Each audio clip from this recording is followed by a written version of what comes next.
추석 지나고 나니까 휴증이 오래가죠. 자, 그럼 다시 이제 기를 모아가지고 이제 다시 이제 원점으로 돌아갑니다. 추석 지나기 전주에 공부한 것 중에 우리가 생활에 적용할 수 있는 중요한 가르침 하나를 기억해 보겠습니다. 칠판에 한번 적어볼게요. 복음 안에서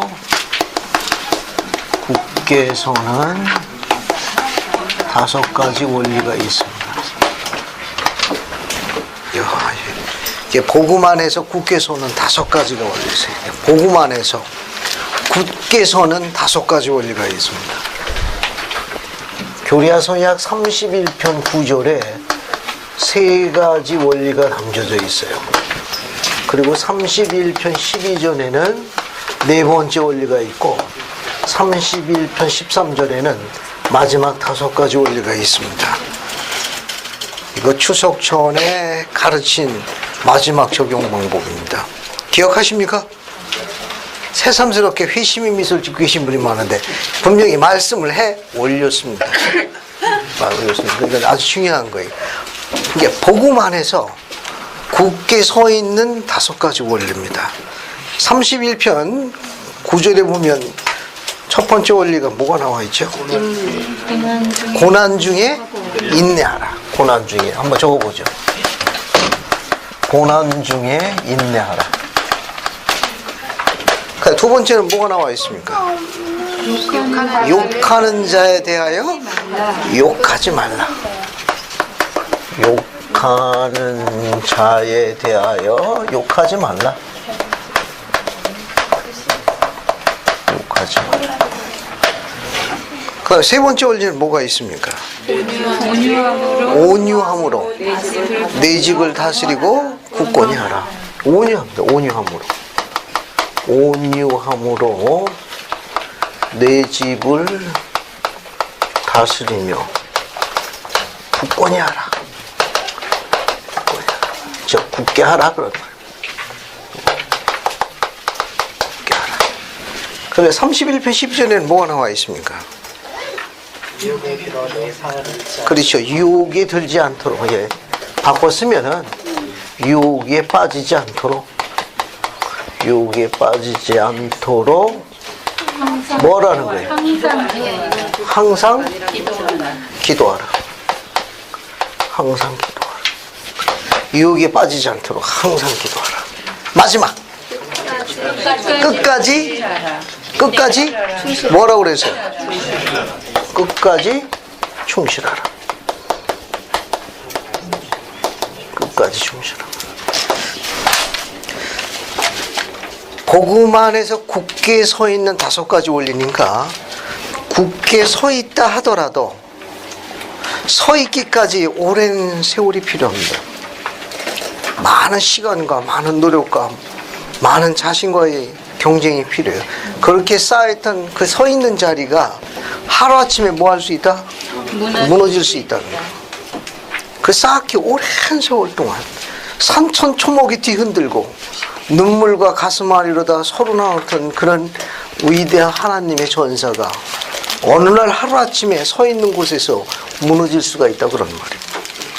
그래서 굳게 서 있기 위해 가지고 주님께서 가르치신 5가지 원리를 항상 기억할 필요성이 있습니다. 첫 번째가 뭐죠? 고난 중에 뭐라고 그랬습니까? 인내합니다. 고난은 뭐의 필수 요소죠? 성약의 필수 요소입니다. 우리 신자매님은 수제자로 임명했어요. 그러니까 우리가 그리스도를 따르겠다고 약속하게 되면 성약을 맺게 되는데 그 성약을 맺게 되면 고난, 시련이 필수 요소로 따라옵니다. 시련은 성약의 필수 요소예요. 왜냐하면 그걸 통해 가서 뭘 배우냐? 하나님의 성품 중에 하나요. 천국의 미덕이라는 어떤 성품을 배웁니까? 인내를 배우는 거예요. 시련이나 고난이 없으면 인내를 못 배웁니다. 축복이. 인내를 배울 수가 없습니다. 신앙의 핵, 신앙의 하이라이트는 인내입니다. 결국 누가 복을 받느냐? 끝까지 견디는 자예요. 인내하는 자가 복을 받습니다. 그런 걸 잘 기억해 두시면 좋겠어요. 그러니까 하나님께서 갖고 계시는 성품 가운데 하나님의 그 순수한 사랑이라는 건 참는 거예요. 언제까지 참는 거죠? 영원히 참는 거예요. 그 영원이라는 말을 다른 단어로 바꾸면 perfect, 완전하게 참는 거니까 마음을 단단히 굳게 세우셔야죠. 고난 중에 인내하라. 굳게 서 있는 원입니다. 고난 중에 인내하라. 그 말은 뭐냐면 그 시련은 통증을 갖고 오지만 축복이 가까이 있다는 걸 시사하는 거예요. 기다리고 견디면은 그 축복을 받는 거예요. 영광의 면류관을 쓰는 겁니다. 복음 안에서 굳게 서 있는 첫 번째 원리, 고난 중에 뭐하라? 인내하라는 겁니다. 인내라는 단어를 잘 기억하세요. 고난 중에 인내하라. 참고 견뎌야 됩니다. 두 번째는 욕하는 자에 대해서 뭐 하지 말라? 욕하지 말라. 결국 교회 안에서 어떤 사람이 있다는 거예요? 욕하는 자가 있을 수 있다는 겁니다. 하지만 어떻게 대하라는 겁니까? 욕을 욕으로 갚지 말라는 거예요.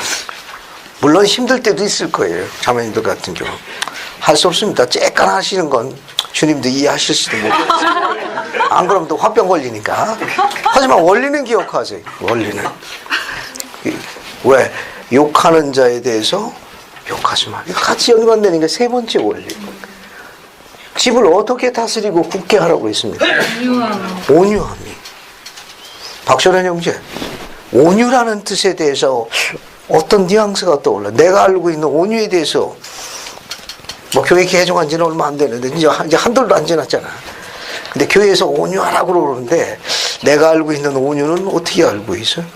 그냥 뭐 평소에 자신이 느끼는 그대로. 좀 성정이 이렇게 좀 조용하고 인자하고 뭐 그런 현모양처 같은. 현모양처 같은. 그럼 박은영 자매는 교회에서 온유에 대해서 어떻게 배웠어? 기본 실력으로. 여기는 뭐 여러 가지 설명을 많이 해줬는데 신금을 울리는 설명을 해줬거든. 부드럽고 성품 자체가 부드럽고 네. 겸손하고 네, 잘 견디고 좋은 건 다 나오네. 감사합니다. 죄송합니다. 벌써 박은영 자매님은 세포 분열이 일어나가지고 호흡이 거칠어요. 자, 이 온유라는 것에 대해서는 주님께서 하신 말씀에 흥미로운 게 하나 있습니다. 온유한 자는 복이 있나니 저가 무엇을 기업으로 얻을 것이요? 땅입니다. 마태복음 5장 5절이. 그러니까 온유는 다른 의미의 성약과도 관련이 있어요. 아브라함의 성약은 5가지로 구성되어 있는데 혹시 기억하십니까? 네 가지인데요. 자, 아브라함의 성약은 5가지 요소로 구성되어 있는데 뭐 기억나는 거 없어요? 땅, 자손, 신권, 승영. 구원과 승영. 알겠습니까? 네. 4가지로 묶어도 되고 5가지로 나눠도 됩니다. 따라서 하십시오. 땅, 자손. 예, 땅하고 관련이 있습니다. 자손. 그 다음에 신권. 따라서 하십시오. 신권. 그 다음에 2가지를 다 묶어서 할게요. 구원과 승영. 아브라함의 성약은 4가지로 구성되어 있습니다. 뭐라고 설명할게요? 땅과 관련이 있습니다. 땅이 있다는 건 자손과 관련이 있습니다. 신권과 관련이 있고 구원과 승용과 관련이 있습니다. 그런데 마태복음 5장 5절에 보면 온유한 자는 복이 있나니 저가 땅을 기업으로 얻을 것이라고 묘사되어 있거든요. 이 온유함이라는 건 천국의 성품 중에 하나입니다. 온유해야만 땅을 차지할 수 있어요. 자손을 보존할 수 있고 구원과 승리에 대한 신권의 충만함을 얻을 수 있습니다. 그 중에 제일 중요한 거. 그러니까 표현이지만 좀 적절치 않은데 땅값을 올리고 땅 지키는데 제일 중요한 게 뭐냐? 온유라는 성품이에요. 온유해야 땅을 안 뺏기고 땅을 지키는 거예요. 안 그러면 땅을 뺏기게 됩니다. 땅을 낯선 자가 가지고 가고. 경전의 기록은 굉장히 흥미있어요. 온유라는 건 뭘 의미하는가 하면 해를 입거나 부당한 대접을 받을 적에 짜증을 내지 않고 쉽게 화내지 않고 잘 참는 걸 온유라고. 그냥 참는 게 아니고 잘 참는 것. 그러니까 해를 입거나 부당한 대접을 받아가지고 상처를 입을 때 그때 짜증이 나죠. 그때 쉽게 화를 내지 않고 어떻게 참는 거? 잘 참는 걸 온유라고 그래. 됐습니까? 네. 그래야만 뭘 차지해요? 땅을 차지하는 거예요. 그래야 자손을 축복해줘요. 그래야 신권이 충만해지고 구원과 승용을 얻는 겁니다. 이 온유함의 대명사의 기록은 여러 가지 많이 나와 있는데 몰몬기에서 잠깐 예를 들어볼게요. 세라야 기억합니까? 네. 세라야가 그 남편 이름이 뭐죠? 리아이. 리아의 특징이 뭡니까? 자고 나면 딴소리 하는 사람. 그렇죠. 교리적 용어는 시연을 본 사람이지만 번역을 똑같이 잘못하면 망상에 빠진 사람이에요. 비전을 이맨 환상을 쫓는 사람의 뜻입니다. 교리적으로 잘 번역하면 시연을 보는 사람인데 그건 우리끼리 좋은 평이고, 하지만 세라야는 어땠어요? 자기 남편이 되어가지고 노세판을 구하러 아들들이 갔다가 안 돌아오니까 자기 남편 보고 뭐라고 그랬어요?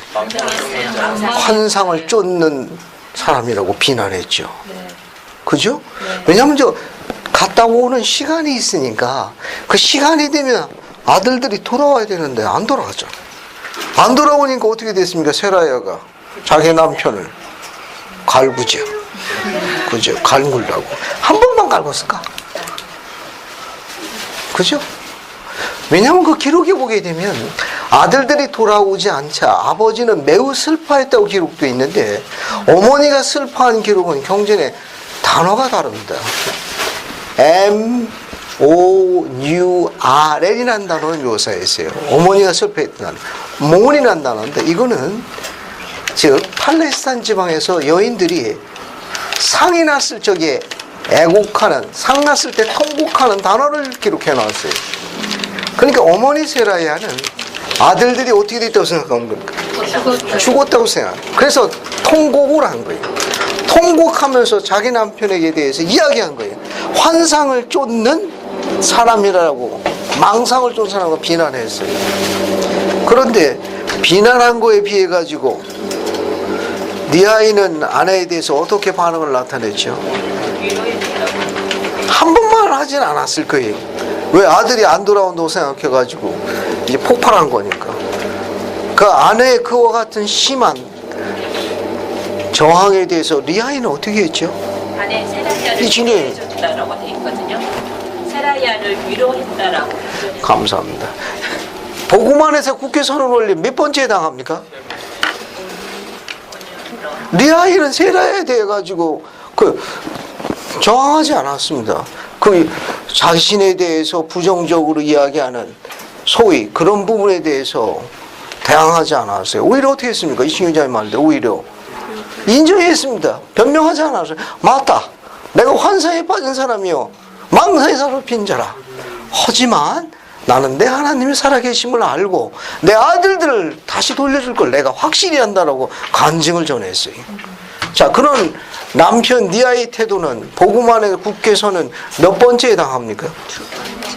네? 세 번째. 여기 두 개, 2번, 3번에 다 해당합니다. 결혼하시면 아내에게 잘해 주십시오. 아내가 욕한다고 더 욕하시지 말고 아내에게 부드럽게 되어 주십시오. 친절하게 배려해 주셨을 텐데 남편 리아에 대해서 배울 게 너무너무 많아요. 비록 인신에 관계되는 심한 모욕적인 언사를 썼다 하더라도 리아이는 저항하지 않았습니다. 오히려 아내를 위로하고 신에 대해서 그의 변함없는 충성심에 대해서 증거했습니다. 주님께서는 당신의 딸에게 연민의 정이 깊으신 것 같아요.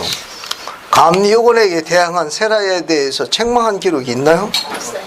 있습니까? 없어요. 없습니다. 하지만 아버지 리아에는 아들 리파이가 강철알 부러뜨려 가지고 어떻게 했어요? 불평했을 때는 어떻게 했습니까? 주님께서 즉각 조치하셨죠.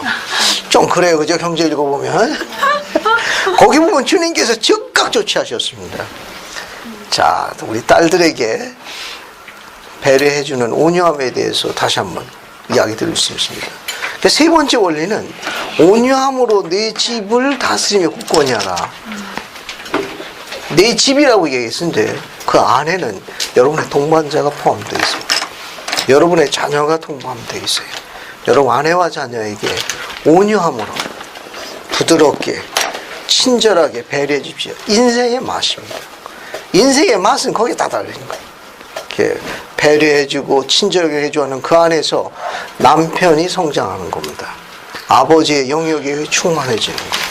이렇게 복음 안에서 굳게 서는 원리 설명을 했습니다. 온유함으로 해주고 다 회복권이 해라. 그 다음에 네 번째가 뭐죠? 유혹에 빠지지 않도록 뭐하라? 항상 기도하라. 그러면 기도 앞에 항상자가 왜 들어갔습니까? 유혹에 빠지지 않도록 기도하라 하셔도 되는데 주님께서는 거기 어떤 강조부사를 집어넣었죠? 항상. 정리원자매, 왜 항상자가 들어갔다고 생각해요? 왜 주님께서 항상자 강조부사를 집어넣었을까? 예언을 한번 해보라.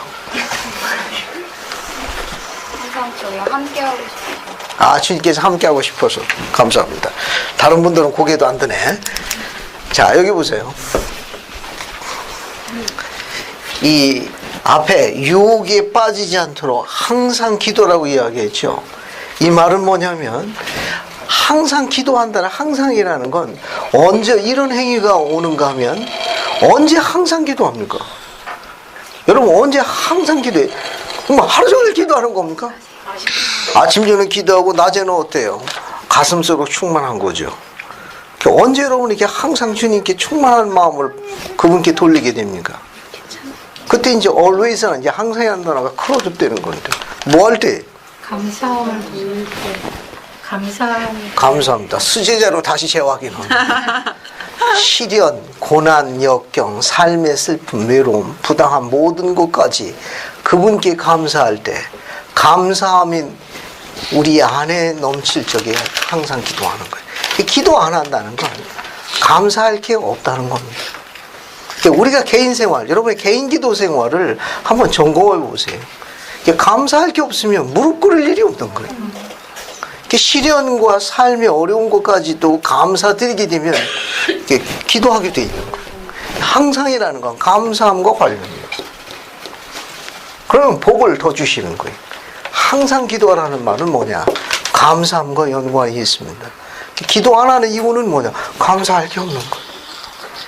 시련과 서름과 속박된 그 많은 아픔, 통증까지도 주님께 감사하게 되면 항상 기도하는 사람, 항상 기도하는 그 사람은 잘 될 수밖에 없습니다. 그 사람은 순수한 신앙을 갖고 있는 사람이에요. 그 사람은 주님께서 축복할 수밖에 없습니다. 우리가 볼 적에는 활기차게 살아갈 아무런 이유가 없는데도 불구하고 활기차고 용감하게 살아가는 그 사람이 영적인 거예요. 그 사람은 항상 기도하는 사람입니다. 그 사람은 우리를 즐겁게 해주는 사람입니다. 그러니까 항상 기도하는 뭐 관련이 있다? 감사함과 관련이 있습니다. 감사 안 하는 사람은 기도 생활 충실하지 않습니다. 감사하면 기도 생활 충실해지는 거예요. 항상은 감사와 관련이 있다는 거. 마지막 다섯 번째가 뭐죠?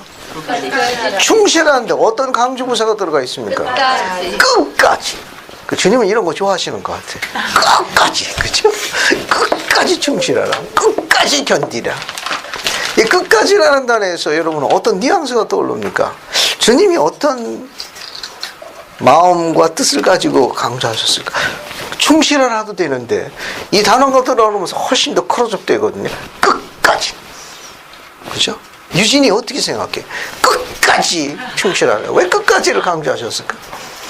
그냥 막 힘들다고 포기하고 그냥 있을 때도 있고 그러니까 자기가 끝까지 견딘다면 그만큼의 축복이 온다는 거라니까요.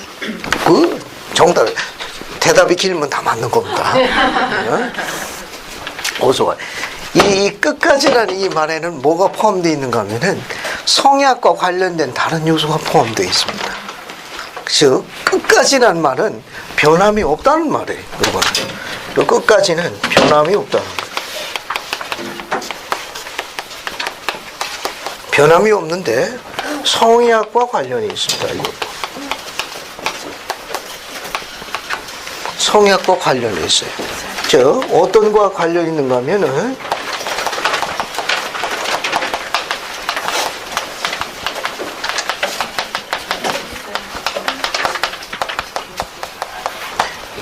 있어야 할 곳에 있어야 됩니다. 그리고 지켜야 할 것을 지켜야 합니다. 그 다음에 바쳐야 할 때 바쳐야.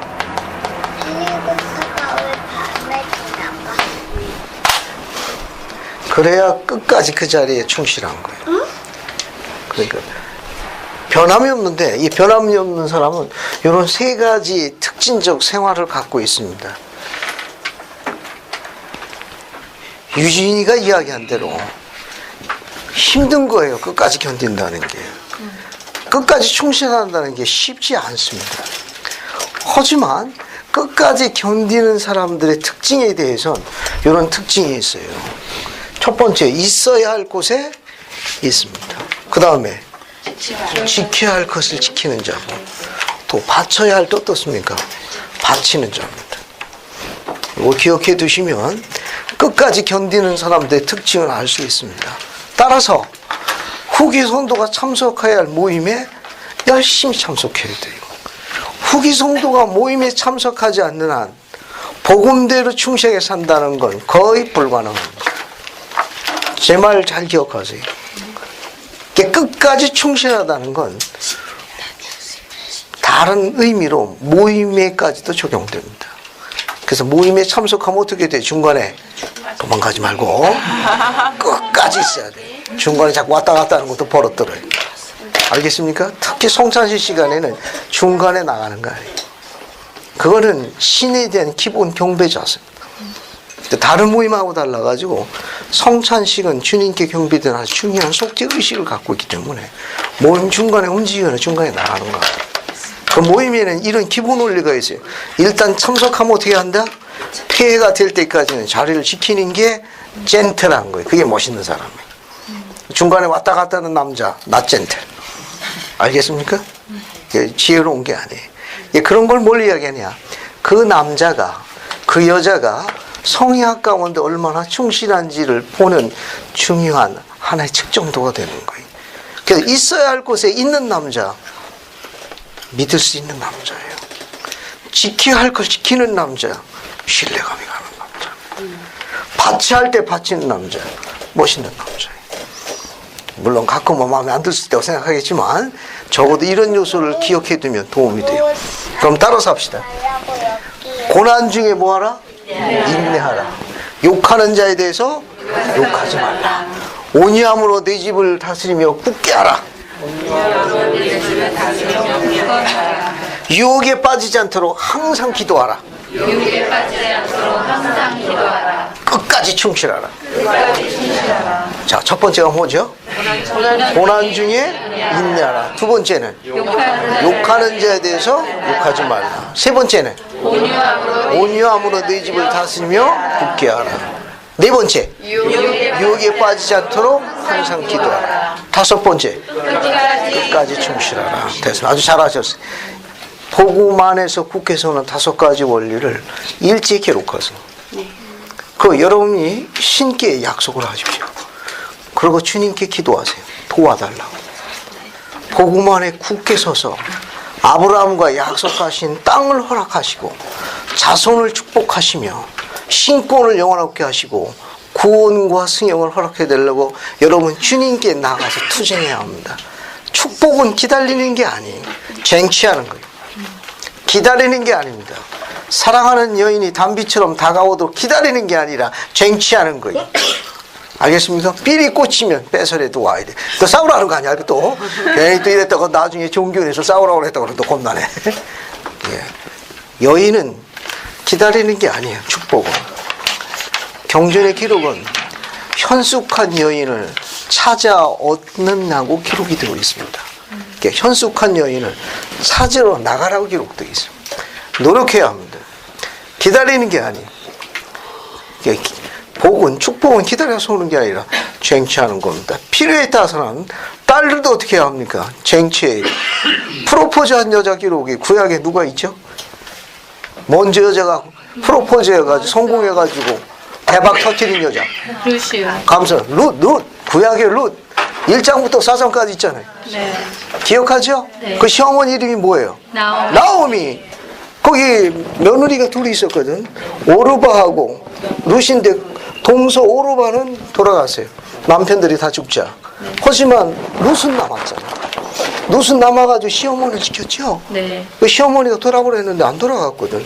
개심했어요. 모압 족속의 딸인데 시어머니를 보존하기 위해서 시어머니가 섬기는 여호와 하나님께 개종했습니다. 그 여인이. 이 개종했다는 건 뭐냐? 친정, 가족, 친구, 그 모든 걸 전부 버렸다는 걸 이야기하는 거예요. 버리고 이스라엘 하나님을 섬기기로 결정한 거예요. 그래서 시어머니에게 이야기하잖아요. 어머니의 백성이 나의 백성이 되며 어머니의 하나님이 나의 하나님이 되리니 어머니께서 장사하시는 곳에 나도 주고 장사될 것이라. 이 위에 내가 어머니를 떠나면 이스라엘 하나님 내게 벌을 내려 마땅하도다. 딸의 그 며느리는 결혼한 선언에 대해서 나오미가 더 묻지 아니하니. 그죠? 어때요? 여러분 며느리가 그렇게 이야기하면. 네? 그 며느리가 그렇게 이야기하면 눈물이 앞을 가리지. 자, 축복이 어떻게 이루어지는가 하면은 이스라엘 땅으로 돌아가죠.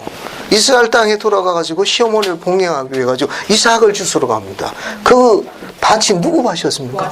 보아스 밭이. 경전은 유력자라고 되어 있어. 재산이 넉넉하여 명망이 두터운 유력자의 밭에 우연히 가게 되는데 말이 우연이지. A guiding hand. 주님이 보이지 않는 손길이 인도한 거예요. 보아스가 일을 열심히 하는 낯선 여인을 보고 자기 종들에게 물었습니다. 저기 있는 저 소녀가 누구냐? 그 영문이 소녀라고 되어 있으니까 룻이 상당히 젊었던 것 같아. 눈에 딱 띈 거예요. 그러니까 종들이 이야기한 겁니다. 아침부터 해 넘어갈 때까지 물 먹을 때만 허리 펴고 일하는 아주 성실한 여인이라 칭찬이 자자했어요. 그래서 보아스가 그 룻의 소식을 알았습니다. 시어머니를 지키기 위하여 모든 걸 다 버리고 괘씸한 여자라는 걸 소문을 듣고 알게 되었어요. 그래서 종들에게 지명했습니다. 룻 앞에다가 이삭을 더 많이 떨어뜨리도록 주문을 했어요. 그래서 룻이 이삭을 많이 주워가지고 이상하다 싶어가지고 주인에게 감사했습니다. 이 낯선 이 미천한 여종에게 어찌 주인께서 이 큰 은혜를 베푸시나이까 라고 하니 보아스가 이렇게 얘기했습니다. 내가 내 소문을 익히 들었느니라. 내가 여호와 하나님의 날개 안에 보호받으러 뛰어들었다는 소식을 내가 들었으니 이제 내가 나의 날개 안에 들어왔으므로 나도 여호와처럼 너를 품에 안길 바로나. 그러니까 룻이 엎드려 눈물로 감사합니다. 얼마나 멋있어요. 여호와의 날개 안에 보호받아 뛰어든 너를 여호와께서 보존하시니 내 날개 안에 들어온 너를 나도 지키기를 원하노라 하면서 이야기합니다. 이제 물 먹으러 집에 가지 말고 종들에게 허락했으니 종들에게 물을 먹고 더 많이 줍도록 해라. 시어머니한테 그 얘기를 하니까 시어머니가 훈수도죠. 당시에는 그 주인이 타작하고 나면 추수를 마당에다 잔뜩 사놓고 의례에 따라 하룻밤을 거기서 잤습니다. 신께 감사하기 위해서. 거기서 노적을 깔고 거기서 잠을 잤어요. 시어머니는 그걸 압니다. 그래서 고치하죠. 네 주인이 잠자리 들 때까지 지키고 있다가 모든 종들이 다 마당에 나가서 혼자 잠자리 울면 네가 발치이불에 들거라 라고 이야기해요. 발치이불이라고 있어요. 여인이 프로포즈 쓸 때 하는 표현, 고대 표현입니다. 이 말은 뭐냐면 남자 발 밑에 들어가 가지고 내가 당신을 나의 주인으로 영원토록 섬기겠나이다 하는 프로포즈를 먼저 하나의 의례적 행위예요. 그래서 남자 발 밑에서 자는 겁니다. 그래서 거시작부리면 뭐가 느껴지거든. 눕고 이제 그렇게 되는 겁니다. 보아스가 인기척을 느껴가지고 놀래가지고 이 눕고 주의 여종 룻이니다. 네가 어찌 여기 와 있느냐? 주인의 날개 안에 뛰어들어 보호받기를 원합니다 라고 프로포즈했어요. 이리 올라오라 하면 성사가 되는 거고 내치면 끝나는 겁니다.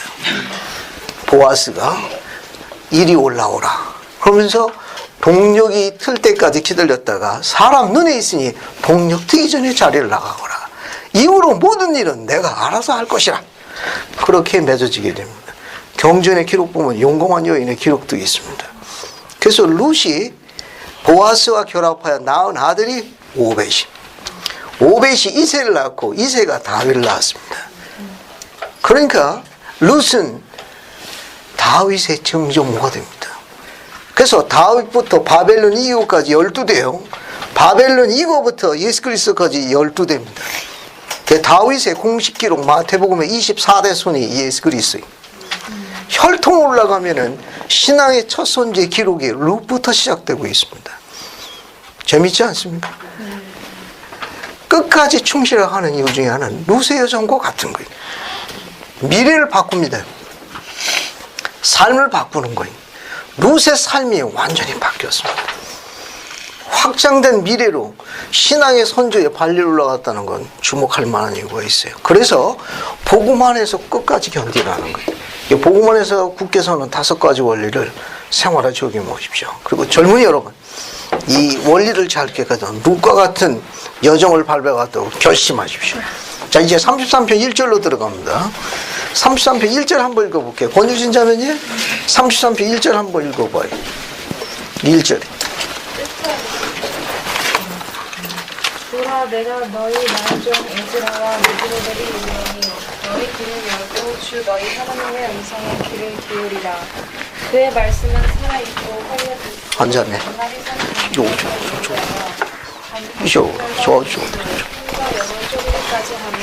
임분설 형제 안 웃었더라. 자매들 같이 앉으라고. 다 이러세요? 자, 그러면 은희 자매님은 6편 2절 한번 읽어주세요. 6편 2절.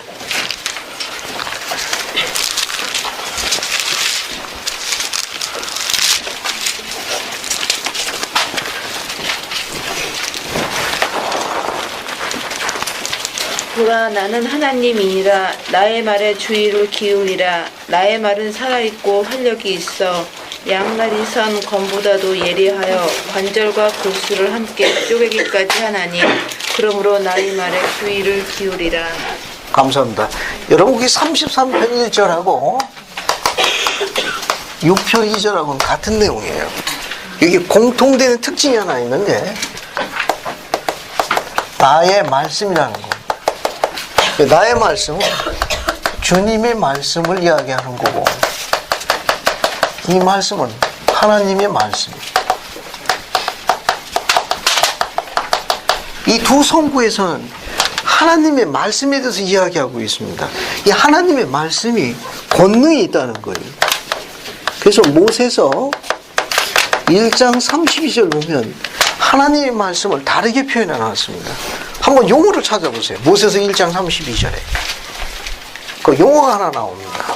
주님의 말씀, 하나님의 말씀, 그분의 말씀을 또 뭐라고 표현했는지, 뭐라고 되어 있습니까? 모세서 1장 32절에 나의 또 그 말씀에 대해서 또 뭐라고 표현하고 있어요? 독생자여 우리와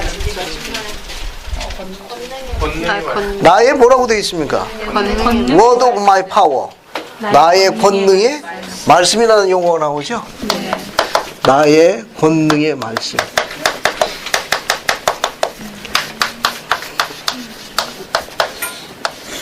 하나님의 말씀 파워가 있어요. 어떤 파워가 있느냐? 여기 2가지 설명이 있습니다. 뭐라고 되어 있어요? 살아 있고, 그 다음에 활력이 넘치. 이게 하나님의 말씀 뭐라고 되어 있어요? 살아있다고 되어 있죠. 이 살아있다는 영문이 원문은 퀵이라는 단어로 되어 있습니다. 퀵. 근데 이건 퀵 서비스의 퀵하고 다른 단어가 아니에요. 다른 뜻이 있습니다. 이건 alive라는 뜻이에요. alive. 살아있는 그런 뜻이에요. 하나님의 말씀은 alive, 살아있다는 거예요. 살아있다는 건 하나님의 이 말씀에 뭐가 있다는 걸 이야기하는가 하면 생명이 있다는 걸 이야기하는 거예요. 우리 육신도 생명이 있는 것처럼 우리 몸 안에 있는 영체도 뭐가 있습니까? 생명이 있다는 거예요. 영적인 생명이 있다는 거예요. 우리 육신은 어떻게 육신이 보존되죠? 어떻게 생명을 얻습니까? 어떻게 살아가요? 영양분을 취하는 거. 그럼 우리 영체는, 내 영은 뭘 취해서 살아가는 거예요? 영의 양식이에요. 그 양의 양식이 뭐냐? 하나님의 말씀이에요. 이 말씀을 취함으로 해가지고 내 영이 영적 생명을 얻는 거예요. 그래서 alive, 살아있는 거예요. 이게 말씀을 취하지 않으면 우리가 음식을 안 먹으면 어떻게 되죠? 죽는 것 마냥. 생명의 말씀을 취하지 않으면 우리 영이 어떻게 되는 겁니까? 영적으로 죽은 상태가 되는 거예요. 좀 정리가 됩니까? 이제 하나님의 말씀은 alive, 살아있는 거예요. 생명력을 갖고 있습니다. 말씀을 접하면 접할수록 어떻게 되느냐? 우리의 영적 생명이 커지는 거예요. 영적 생명이 활발하면 활발할수록 뭘 느끼느냐? 하나님의 권능을 더 많이 느끼는 거예요. 기도할 때 응답이 빨라지고 말씀대로 이루어지는 거예요. 소망하는 대로 이루어진다니까. 권능의 말씀이라고 그랬죠. 여기 권능의 말씀. 이 권능의 말씀은 뭐가 이루어졌어요? 창조가 이루어진 거예요. 우리 창세기 1장 3절에 뭐라고 되어 있죠? 여기 창세기 1장 3절에 뭐라고 되어 있습니까? 한번 찾아보세요. 창세기 1장 3절에 뭐라고 되어 있나?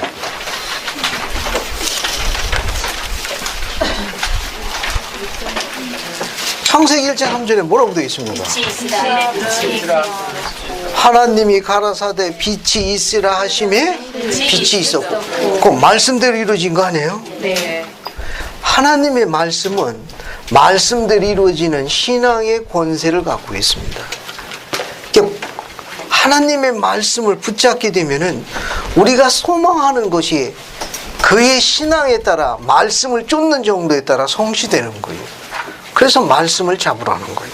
왜냐하면 말씀대로 이루어졌거든. 빛이 있으라 하심에 빛이 있었고, 그리 명하시니까 빛이 있었던 거예요. 아버지는 신앙으로 역사하셨어요. 신앙으로 임하신 겁니다. 신앙으로 일하시고 신앙으로 이루신 거예요. 그러면 우리가 소망하는 바를 어떻게 성취하느냐? 신앙으로 이루어지는 거예요. 그것은 말씀에 달린 거예요. 그럼 말씀을 쫓으면 말씀에 대한 능력이 커가지고 파워풀해지는 거예요. 본능이 커져가지고 소망하는 바가 성취됩니다. 지금 같은 의미로 설명한 거예요. 33편 1절이나 6편이지나 우리가 소망하는 게 있거든요. 그 소망이 신앙대로 이루어져서 성취되는데 그 힘은 어디에 달렸냐? 말씀을 쫓는 정도에 달렸습니다. 그걸 근접성이라고 그래요. 어느 날 아브라함은 하나님께서 부르셨습니다. 애굽에 들어가기 전에 불렀어요. 불러서 그분의 솜씨를 보여줬습니다. 그 보여준 게 아브라함서예요. 그래서 그분의 별을 보여줬어요. 콜롭이란 별. 엄청 크죠. 그래서 아브라함이 오예 했어요. 근데 아브라함은 인간인지라 큰 별 보고 나가서 또 더 큰 별, 저 별은 네 별이고 내 별은 어디 있나 열심히 여호와께서 이러겠습니다. 아브라함아 아브라함아 별의 크기를 보지 말지니. 별의 크기가 중요한 게 아니라 대장별, 내 별, 콜롭이라는 그리스의 별부터 얼마나 가까이 있느냐, 근접성이 지도자 별이지 사이즈가 중요한 게 아니니라라고 이야기했습니다. 우리의 신앙의 크기는 그 어떤 사이즈, 크기가 아니고 근접성입니다. 이 근접성은 말씀에 달려있는 거예요. 우리의 신앙의 크기, 응답의 크기, 소망하는 게 이루어지는 크기는 하나님과의 근접성에 달린 거예요. 근접성이 가까우면 갈수록 지도자 별과 다스리는 크기가 크다고 했으니까 성취도가 높아지는 거예요. 룻이 그 축복을 받은 것은 근접성에서 성공했기 때문에 그를 세운 겁니다. 이 말은 아주 신앙의 고백의 하이라이트예요. 그 여성은 위대한 하나님의 전사입니다. 어머니의 백성이 나의 백성이며 어머니의 하나님이 나의 하나님이에요. 근접성에서 성공을 신께서 크게 감동하셨습니다. 그를 모압 족속의 이방 족속이지만 다윗의 증종으로 세우신 바로 그분이 바로 이스라엘 여호와 하나님이며 그분이 필면의 육신으로 태어났을 때 그분이 바로 예수 그리스도입니다. 아주 흥미로운 거 이거든요. 그래서 이 말씀에서 이야기할 수 있는 게 뭐냐면 사행시로다가 이렇게 쓸 수 있습니다. 말씀이 영어로 기록되어진 거 우리가 경전이라고 해요. 그래서 경전을 읽으면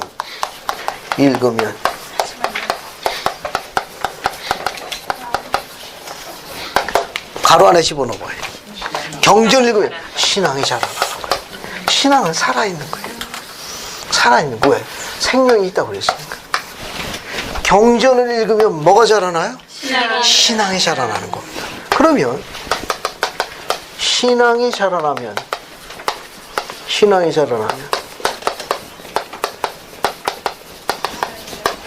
요걸 집어넣으면 더 정확해. 뭘 느낍니까? 하나님의 이 권능을 느끼는 거예요. 파워를 느끼는 거예요. 권능. 즉 손길을 느끼게 돼요. 그분이 살아계시다는 걸 확실히 인지하게 됩니다. 확실히 인지하게 돼요. 그러니까 경전을 읽으면 신앙이 자라납니다. 신앙이 자라나면 하나님의 손길, 그분의 권능을 느낀다. 이렇게 이야기할 수 있습니다. 33절 3절은 오늘날 우리 시대를 보는 아주 흥미로운 계시예요. 한번 읽어볼게요. 신성경자매님 33절 3절 읽어주세요. 33절 3절.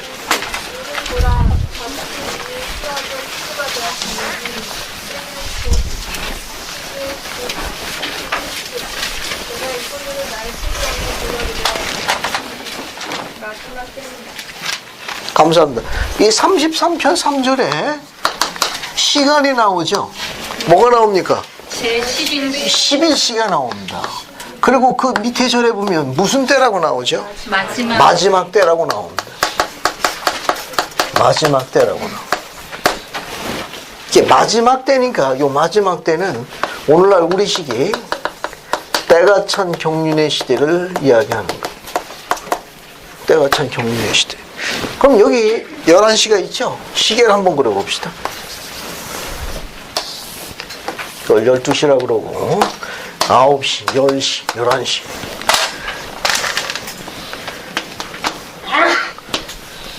저 11시가 오전 11시가 있고 그죠? 밤 11시가 있습니다. 어때요? 33편 3절 절이 어떤 절입니까? 3, 4만 절이 그죠? 33편 3절 지금 3, 4만 절에 지금 11시에 나와 있잖아요. 11시. 이 11시가 오전 11시입니까? 밤 11시입니까? 밤 11시. 침착하게 다시 생각해봐요. 후회하시지 말고. 이게 오전 11시냐? 낮 11시냐? 아니면 자정에 가까운 밤 11시냐? 어떻게 생각하십니까? 낮 11시? 밤 11시? 가까운 밤 11시. 이영희 자매님, 낮 11시? 밤 11시? 좋습니다. 서은수 형제는? 밤 11시? 결연합니다. 장종훈 형제는? 낮 11시? 어찌 그렇게 생각했는가? 그냥은 그게 안 보이잖아요. 추석 언제 어두우니까 어떻게 추석? 그렇죠. 그래요. 말 되네요. 감사합니다. 예. 감사합니다. 자, 장종훈 형제가 정답을 얘기했는지 안 했는지 한번 살펴봅시다. 그러면 우리 장종훈 형제의 이야기가 맞는지 안 맞는지 한번 증거를 해볼게요. 앞에 보세요. 우리는 주님의 재림을 준비하고 있죠. 네. 그 주님의 재림에 대해 가지고 마태복음에 나와 있는 비유가 하나 있죠. 주님의 재림에 대해서 가장 잘 나와 있는 비유가 마태복음 25장에 있습니다. 마태복음 25장 1절부터 13절 보게 되면 이 재림의 비유가 나와요. 우리가 아주 많이 인용하는 겁니다. 뭐에 관한 비유죠? 열처녀입니다. 열처녀의 비유가 나와요. 그 열처녀는 신부를 이야기합니다. 왜냐하면 누굴 기다리고 있었는가 하면 신랑을 기다리고 있었어요. 그죠? 근데 이 신랑이 언제 왔어요? 김영미 자매, 그 신랑이 낮 12시에 왔나? 밤 12시에 왔나? 밤 12시에 왔습니다. 장종훈 현재는 신랑이 낮 11시 가까이 왔다고 그러는데 비유는 굉장히 재미있어요. 이 비유는 그 신랑이 밤 12시에 왔습니다. 근데 이 둘러리 신부가 모두 몇 명 있었는가 하면 10명이 있었습니다. 그 10명의 신부는 신랑을 기다리고 있었어요. 그죠? 근데 이 신부들은 전부 뭘 갖고 있었습니까? 공통적으로 램프, 등잔을 갖고 있었습니다. 그 신랑이 밤 12시에 오니까 어때요? 깜깜하거든. 신랑이 뭐 해야 됩니까? 불 밝혀야 돼. 그러면 그 등잔 안에 뭐가 있어야 돼요? 기름이 있어야 돼. 기름 알죠? 네. 제 고향 땅에서는 지름이라고 해요. 지름. 그 기름이 있어야 돼요. 그러니까 그 등잔에 기름을 준비한 다섯 처녀를 뭐라고 불렀습니까? 슬기로운 처녀라고. 기름을 준비하지 않은 처녀를 뭐라고 불렀어요? 미련한 처녀라고 불렀습니다. 근데 그 신랑이 오는 시간이 밤 12시예요. 바로 여기 나온 신랑은 누굴 상징하죠? 주님의 재림을 상징하는 겁니다. 그럼 열 처녀는 누굴 상징해요? 주님의 재림을 준비하도록 부름받은 열 처녀는 오늘날 누굴 상징합니까? 후기 성도를 상징하는 거예요. 우리 후기 성도들도 전부 침례를 받아가지고 전부 뭘 갖고 있습니까? 램프는 다 갖고 있는데 지금 뭐가 문제? 기름이 문제. 기름을 준비한 처녀는 지혜로운 처녀라고 그랬고, 준비하지 않은 처녀는 뭐라고 그랬어요? 미련한 처녀라고 했습니다. 왜? 그 기름이 타야만 등잔이 타오르고 불빛이 나는 거예요. 그래야 어둠을 물리치는 겁니다. 캄캄하면 얼마나 답답해요. 앞이 안 보이고, 지금 장준영 제 말대로 앞이 안 보이고 캄캄하면 얼마나 답답하냐고. 오늘 불 끄고 한번 가게 해볼까요?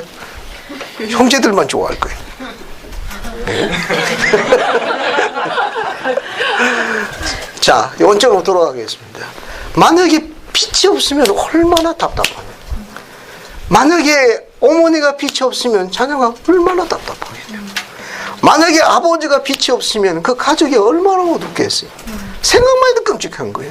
하지만 내가 빛을 밝힘으로 인해 가지고 어둠을 물리쳐서 아내와 자녀가 빛 가운데 걸어간다는 건 얼마나 기쁜 일입니까? 주 앞에 바르게 걷는 모습이 얼마나 보기 좋아요. 여기서 나와 있는 이 밤 11시를 이야기합니다. 왜냐하면 이 12시가 자정에 신랑이 오는 시간을 상징하는 겁니다. 그래서 이 시기는 때가 찬 경륜의 마지막 시기예요. 그렇다면 이 11시로 되어 있는 게 뭘로 되어 있는가 하면은 1830년 4월 6일을 기점으로 합니다. 이 날이 어떤 날이죠? 교회가 조직된. 그렇죠. 지상에 그분의 교회가 조직된 날이에요. 그런데 지금 여러분이 옹기종기 앉아서 공부하고 있는 오늘은 서기 몇 년입니까? 2010년 10월 1일 국군의 날이네. 네? 그 여기 1830년을 빼봅시다. 몇 년 지나간 거예요? 180년이 지나갔네. 그죠? 그러면 시침이 어떻게 된 겁니다? 시침이 12시 쪽으로 더 갔을 거예요. 이렇게 지금 시간이 얼마 안 남았어요. 여기 뭘 준비하라는 겁니까? 기름을 준비하라는 거예요. 이 기름에 대한 것이 33편 17절 18절에 보게 되면 소위 기름을 준비한 지혜로운 슬기로운 처녀의 특징 세 가지 요소가 포함되어 있습니다. 그러니까 지혜롭다는 거, 슬기로운, 처녀는 누굴 이야기하는가 하면 의로운 성도들을 지칭하는 거예요. 의로운 성도들. 이 의로운 성도들의 세 가지 특징이 요 17절에 묘사되어 있어요. 찾아보세요. 33편 17절에 의로운 성도들, 기름을 준비하는 지혜로운 특징이 있습니다. 뭐라고 되어 있어요? 33편 10절 맨 앞에 충실하라. 그 다음에 그렇죠. 항상 기도하라. 그 다음에 뭐라고 되어 있습니까? 거기 33편 있는 거 그대로 한번 옮겨 써볼게. 그렇죠. 33편 17절 너희 등잔을 손질하여. 그대로 쓰겠습니다. 등잔을 뭐하여? 손질하여. 그 다음에 타고 있게 하라. 타고 있게 하라. 진행형입니다. 즉 재림을 준비하도록 부름받은 의로운 성도들에게 요구되어지는 의롭게 되기 위한 세 가지 요소예요. 따라서 하십시오. 충실하라. 항상 기도하라. 그 다음에 따라서 하십시오. 등잔을 손질하여. 타고 있게 하라. 등잔을 손에 타고 있게 하는 게 지금 등잔 안에 뭐가 있다는 거예요? 기름이 있다는 거죠. 그러면 다섯 처녀가 준비하고 다섯 처녀가 준비하지 못했던 이 기름은 뭘 상징합니까? 이 기름이 뭐예요? 그래 기름을 준비하지. 뭘 알아야 준비하지. 들기름인지 참기름인지 깨기름인지 뭘 알아야 준비를 하지. 우리의 행함. 네? 우리의 행함. 신앙의 행사. 우리의 신앙의 행사, 행함. 좋습니다. 또 엄마 이게 다야? 조명희자님. 말씀을 충실히 말씀을 충실히 말씀을 충실히 쫓고 따라. 네. 주님의 말씀을 충실히 따르고 그럼 양껏 섭취하는. 감사합니다. 지금 잘하고 계십니다. 또 기름에 관심이 없구만 다들. 이 기름은 구체적으로 어떤 기름을 이야기하는 거예요? 아까 처음에 배웠던 5가지 복음의 원리를 따라가는 거예요. 5가지 복음을 세워나가는 거. 감사합니다. 우리 하고 있는 계시에 이 기름이 무엇인지 계시를 주신 게 있어요. 교례서 약 45편으로 갑니다. 교례서 약 45편 56, 57절 읽어보고 교례서 약 76편 118절 한번 읽어볼게요. 한번 읽어봅시다. 116절 116절 한번 읽어볼게요. 그래서 앞에서 읽어봅니다. 조원정 자매님 교례서 약 45편 56, 57절 한번 읽어봐요. 그리고 내가 나의 영광 중에 올 그날에 내가 열천을 강하여 말한 기회가 이루어지리라. 모든 슬기로우며 진리를 바라드리고 성령을 자기들의 인도자로 삼아 소림을 받지 아니한 자는 진실로 내가 너에게 이르노니 그들은 희겨 물속에 던져지지 아니하고 그날을 잡히리라. 감사합니다. 거기 56절 보면 그리고 내가 나의 영광 중에 올 그날에 내가 열천에 관하여 말한 비유가 이루어질 것이라. 57절 무릇 슬기로와 뭘 받아들이고? 진리를 받아들이고. 진리를 받아. 이 진리는 예수 그리스도의 복음을 진리라고 이야기하는 거예요. 여기서 진리라는 건 뭘 이야기하는가 하면 예수 그리스도의 복음을 이야기해요. 예수 그리스도의 복음을 받아들이고 그 다음에 성령을 자기 인도자로 삼는 행위. 이렇게 성령을 자기 인도자로 삼는 행위를 기름이라고 묘사한 거예요. 그게 영적인 힘이죠. 영적인 생활. 즉 진리를 받아들인 거니까 순종한 거예요. 순종에서 오는 영적인 힘, 권능을 이야기해요. 그 권능은 뭐냐? 성신을 통해서 오는 간증 같은 것들이. 그러니까 이 간증이 우리 자신의 빛입니다. 이 간증이 없으면 이 어둠을 이기기가 어렵고 굳게 서기가 어렵습니다. 이게 기름이라는 건 간단하게 묘사하게 되면 여기 기름 순종에서 오는 영적인 힘이에요. 영적인. 그 영적인 힘은 뭐냐? 성령을 자기 인도자로 삼는 거예요.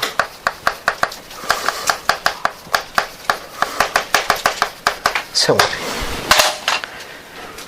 그러니까 이런 성령을 자기 인도자로 삼아가지고 얻는 그 간증이 우리 자신의 빛이고 우리 자신의 기름입니다. 오늘 아주 이 인물 맨 뒷장에 히보시 킴볼 장로의 간증에 대한 일화가 하나 있습니다. 맨 마지막 장 보세요. 오늘 나눠진 이 인물 맨 마지막 장을 보십시오. 맨 마지막 장. 내 방 문 열고 들어가면 위에 유인물 남은 거 있어요. 맨 마지막 장 보세요. 맨 마지막 장 봤습니까? 네. 이 내용이 아주 재밌는 내용이에요. 그래서 한번 읽어보겠습니다. 이춘경 자매님 한번 부탁드릴게요. 헤롤드 비니는 헤로드 빌리는 히보시 킴볼 회장의 애언의 말씀을 인용하여 어긋나는 사항을 설명했다. 성도들이 산악 지방에 도착한 후 그동안 적들에게 승리한 것에 대하여 흡족하게 여기는 성도도 있었으리라 생각됩니다. 히보시 킴볼 회장님은 다음과 같이 말씀하셨습니다. 우리는 폭력과 절도로 우리를 괴롭혔던 사악하고 비열한 자들과 폭도와 박해자를 이 산속에서 충분히 방어할 수 있고 이젠 안전하게 살 수 있다고 생각하겠죠. 그러나 형제님들, 이 평화스러운 계곡에서도 언젠가는 하나님을 반대하는 자들이 많이 있어 성도와 적을 구별하기 어려울 때가 올 것이라고 말씀드리고 싶습니다. 형제 여러분, 그럴 때는 항상 주님의 심판을 두려워하십시오. 심판의 기간에 많은 사람들이 떨어져 나갈 것입니다. 시험이 항상 따를 터인데 잘 견딜 수 있는 자는 누구이겠습니까? 감사합니다. 박경민 형제 여러분 가운데 여러분 가운데 많은 사람이 견딜 수 있는 고통과 시련과 박해를 경험한 후에 하나님과 그의 사업의 진실함을 보여줄 수 있는 기회를 갖게 될 때가 오는 것을 보게 될 것입니다. 이 교회는 하나님의 사업이 승리의 영예를 지니기 전에 거쳐 나아가야 할 어려운 점을 많이 안고 있습니다. 앞으로도 닥쳐오는 어려움에 대처하기 위해서는 스스로 이 사업의 진실함을 알아야 합니다. 이러한 어려움으로 개인적인 지식이나 증거를 갖고 있지 못한 사람은 멸망할 것입니다. 만일 간증을 갖고 있지 못하다면 올바르게 생활하고 끊임없이 주님께 간구하여 간증을 갖도록 노력하십시오. 그렇지 못하다면 어떤 어려움도 극복할 수 없습니다. 자, 이우상 회장님 마지막 이 말씀을 기억하십시오. 이 말씀을 기억하십시오. 여러분 가운데는 이 말씀이 성취되는 것을 볼 사람이 많습니다. 그 누구도 남에게서 빌려온 빛으로는 견딜 수 없을 때가 꼭 옵니다. 그때는 모든 사람이 자신의 빛으로 밝혀 나가야 합니다. 그때 자신의 빛이 없다면 어떻게 견딜 수 있겠습니까? 감사합니다. 이 기름은 시장에서 살 수 있나요? 지금 등잔을 손질하여 타고 있게 하라고 했던 그 안에 등잔에 있는 기름을 시장에서 살 수 있는 성질이 보십니까? 아니요. 세상에서 살 수 있는 겁니까? 아니요. 세상은 살 수 없는 거예요. 오늘 이 자리에 대전선교부에서 귀환한 자매가 하나 있습니다. 자매님 귀환한 지가 지금 며칠 됐다고 그랬죠?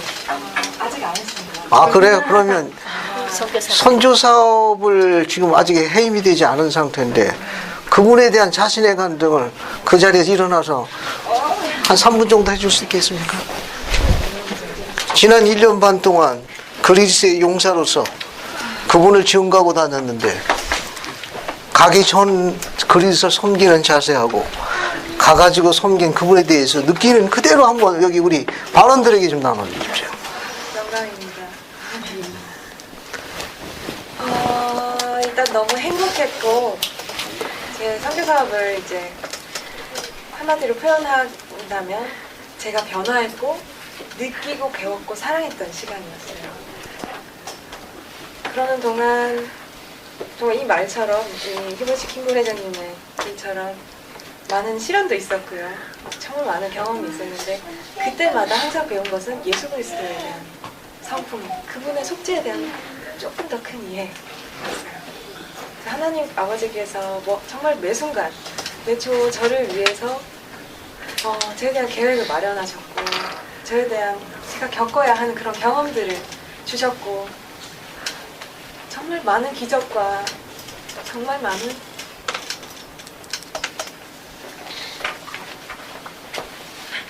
너무 훌륭한 경험들을 했어요.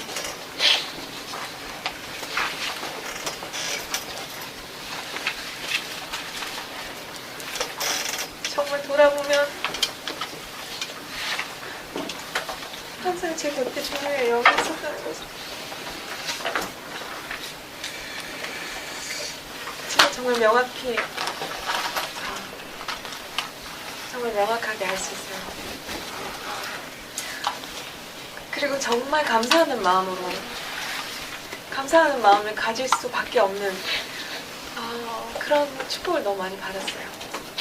정말 저는 우리가 정말 무익한 종이고 우리가 살아있고 숨쉬고 걸을 수 있고 또 우리 가족이 있고 그 모든 것이 하나님께서 주신 축복이고 그 위에 우리가 넘어질 때 일으켜 주시고 우리가 구하는 것을 항상 주시고 우리가 때때로 우리의 실수로 주님을 등지려고 할 때조차 주님은 그곳에서 우리를 향해 팔을 뻗치고 계시고 언제나 그 자리 그대로 계신다는 것을 제가 알고 있어요. 정말 많이 배웠고 또 그분의 목숨을 우리를 위해서 희생하셨다는 것을 알고 있어요. 제가 정말 많이 배웠지만 아직도 제가 예수 그리스도의 그 무한한 사랑, 그분이 주고자 하는 것에 대한 또 그분의 속죄에 대한 이해 너무나 부족하다는 것을 알고 있어요. 하지만 그 예수 그리스도의 속죄로 인해서 제 삶이 변했고 제가 받았다고 생각하는 그런 축복보다 더 많은 것을 주님이 주셨다는 것을 알고 있어요. 그래서 이 교회는 정말 참되고 하나님 아버지와 예수 그리스도를 너무나 사랑하시고 말로 표현할 수 없어요. 감사합니다. 아직도 선교사역이 안 떠나가지고. 아니, 이혜진 자매는 이혜은 자매가 어떤 자예요? 언니예요. 언니요? 그럼 부친이 부산 종교원회 이순철 원장? 네. 어느 날 여러 해 전에 반주하던 자매가 이혜진 자매였구만. 그래, 안 보인다 했더니 부산성교회가 있어. 그래, 고마워요. 앉아. 그러잖아, 언니는 어디로 도망갔어? 혜은이 언니는? 동생이에요, 혜은이가. 아, 그래? 맞다. 동생이 맞다. 맞아. 감사합니다. 지금 이야기한 자매의 간증에 대해서 계시에 뭐라고 나와 있나 한번 살펴볼게요. 이 간증은 선교사하고는 팔 수 있는 게 아니에요. 거기서 희생과 봉사를 통해서 얻었던 저 간증은 돈으로 이게 사고 팔 수가 없습니다. 세상은 저와 같은 행위에 대해서 뭐라고 이야기하는지 계시를 살펴보겠습니다. 저런 젊은이를 세상에서 뭐라고 그러는지 단어가 별로 마음에 안 들 거예요. 계시를 한번 보겠습니다. 자, 어딜 보시는가 하면은 지금 이제 33편 공부했으니까 자, 뒤로 좀 넘어가죠. 그래서 35편을 먼저 공부할게요. 35편 13절을 보세요. 35편 13, 14절을 먼저 공부하고 뒤로 넘어가겠습니다. 35편 13, 14절을 먼저 공부하고 연계를 하겠습니다. 맞습니까? 그래서 한번 읽어볼게요. 그래서 한경원 자매님 한번 읽어보시겠습니까? 35편 13, 14절이에요. 그런즉 내가 세상의 악한 것들 그 무식하고 멸시받는 자들을 불러 나의 영의 권능으로 나라들을 타작하게 하나니 그들의 팔은 나의 팔이 될 것이요 내가 그들의 큰 방패와 그들의 작은 방패가 될 것이며 내가 그들의 허리를 동여주리니 그들은 나를 위하여 남자답게 싸울 것이요 그들의 원수는 그들의 발 아래 있을 것이요 또 내가 그들을 위하여 칼이 떨어지게 할 것이며 나의 진노의 불로써 내가 그들을 보전하리라. 감사합니다. 여러분 그 13절 보면 내가 세상에 약한 것들이라고 되어 있죠. 그 뒤에 문장을 뭐라고 표현하십니까? 무식하고 멸시받는. 이건 세상에서 그렇게 표현한다는 거예요. 이거 누굴 이야기했냐고? 우리 복음 선교사들, 우리 전임 선교사들. 세상에서 볼 때는 어떻게 보입니까? 왜 무식하다고 그러죠? 사실 무식한가요? 아니, 무식하지. 왜 무식하다고 그런 거예요? 그래도 복음을 전파하려면 그래도 신학대학 나오고 학위도 갖고 설파해야 되는 거 아닙니까? 그죠? 그런데 또 장로들 아닌가? 기성교회 장로하면 어떻게 돼요? 권세가 하늘을 찌릅니다. 근데 우리 교회 장로들은 어때? 10대. 너무 많아. 그게 뭐 어떻게 합니까? 멸시받을 수밖에 없어요. 자기들이 볼 적에는 뭔 장로라고 대부분 그 소리부터 나오거든. 그리고 복음을 전하려고 설득하려고 그러면 그래도 경전에 깨뜨리고 여러 가지 이런 데서 또 그 논리가 정연해야 되는데 뭐 어떻습니까? 우리 전임선 교사들은 논리적 현조화하네. 말 안 되면 어떻게 됩니까? 눈물이나 뚝뚝 흘리고 있는 거죠.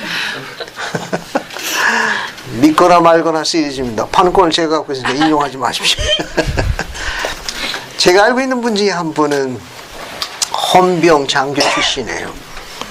근데 이분이 이제 이사를 갔는데 이사 간 게 하필이면 예수 그리스도 후기 성도 교회 옆에 이사를 간 거야. 근데 이분은 이제 헌병대 장교가 돼가지고 전방에서 근무를 했답니다. 그게 주말 부부야. 어떨 때는 자주 못 오고. 근데 이 초등학교 5학년 된 아들이 바로 옆에 교회가 있으니까 들락날락한 거예요.